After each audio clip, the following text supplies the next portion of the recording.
Une mycose désigne une infection de la peau par un champignon qu'on nomme également infection fongique.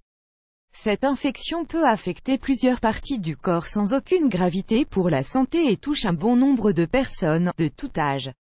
Il serait difficile d'y échapper puisque ces champignons résident dans l'environnement. C'est pour cette raison qu'il est indispensable de prendre les mesures nécessaires afin de les prévenir et de les éradiquer, pour notre confort et la santé de notre organisme. Advertisement play current time minuit, duration time minuit remaining time minuit stream type live loaded 0% progress 0% minuit full screen minuit mute playback rate subtitles off captions of chapters raters undefined. Cependant, il existe des infections fongiques graves, dites invasives, qui peuvent être mortelles. En France, ce type d'infection touche environ 3600 personnes chaque année. Ces infections comme les candidoses, aspergillose et cryptococcus entraînent des complications infectieuses, notamment chez les personnes affaiblies par une déficience immunitaire.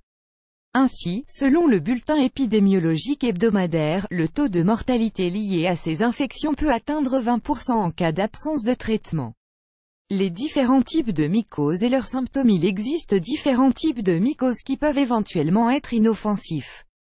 Néanmoins, lorsque ces mycoses se multiplient de façon déséquilibrée, il en résulte des problèmes de santé, tels que Ad choice ES advertising red invented by TITS Ad choice ES advertising red invented by TEADS, des mycoses cutanées qui touchent plusieurs parties du corps. La teigne est une de ces manifestations qui prend l'aspect d'une tache rouge causant des picotements et revêtant un aspect floconneux. Ces mycoses peuvent toucher également l'articulation affectant la région de l'aine qui se traduit par des lésions rouges et écailleuses sur la peau, notamment chez les sportifs qui fréquentent les vestiaires, des mycoses transmissibles soit par des facteurs internes ou externes se caractérisant par des champignons qui prolifèrent dans les intestins, comme le Candida albicans. Des mycoses des ongles comme le pied d'athlète qui présente l'aspect d'une peau rouge et irritable et qui peut également toucher la plante des pieds. Des mycoses vaginales causées par des levures parasites dont le Candida albicans qui se développent dans les milieux humides. Les facteurs à l'origine de la mycose de la peau. Plusieurs facteurs sont à l'origine de la mycose de la peau et les personnes les plus susceptibles de contracter des champignons sont les personnes dont le système immunitaire est très faible, qui présentent un risque accru de contamination générale de l'organisme par la mycose. Les personnes dont la transpiration est excessive, vu que les champignons prolifèrent dans un milieu humide. Les personnes en contact direct avec d'autres personnes à risque, comme les infirmières, les médecins, les sportifs, etc. Les personnes qui suivent un traitement de longue durée d'antibiotiques ou des immunosuppresseurs. Les antibiotiques déséquilibrent la flore bactérienne digestive générant ainsi des mycoses. Les endroits à risque pour attraper des mycoses des pieds et des orteils ou encore des parties génitales sont principalement les vestiaires des salles de sport, les piscines et les toilettes publiques.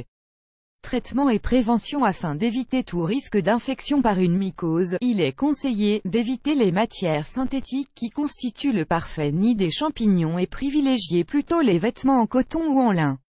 De nettoyer les sous-vêtements même neufs à une température de 40 degrés.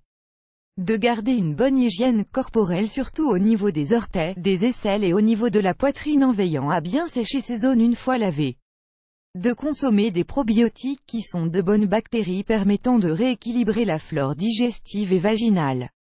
D'adopter une alimentation saine et d'y inclure des fruits, des légumes et du yaourt de préférence au lait de chèvre. De bien s'hydrater. Ainsi, il est important de boire environ 2 litres d'eau par jour. D'éviter le sucre sous toutes ses formes, car il permet de nourrir les champignons et de les multiplier. D'augmenter les protéines et réduire les glucides. D'éviter de gratter la partie du corps touchée par la mycose afin d'éviter sa propagation sur le reste du corps.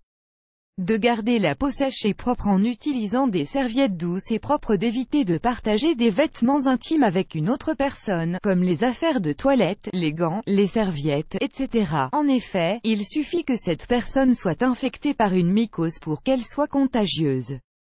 Afin de traiter efficacement ces mycoses, et il existe de nombreux baumes et crèmes antifongiques efficaces.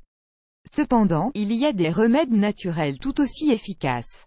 Nous citons, notamment, l'aloe vera, qui est une plante antifongique et antibactérienne et qui présente des propriétés antimycosiques. Il suffit d'appliquer le gel d'aloe vera sur la partie du corps infectée et de laisser agir.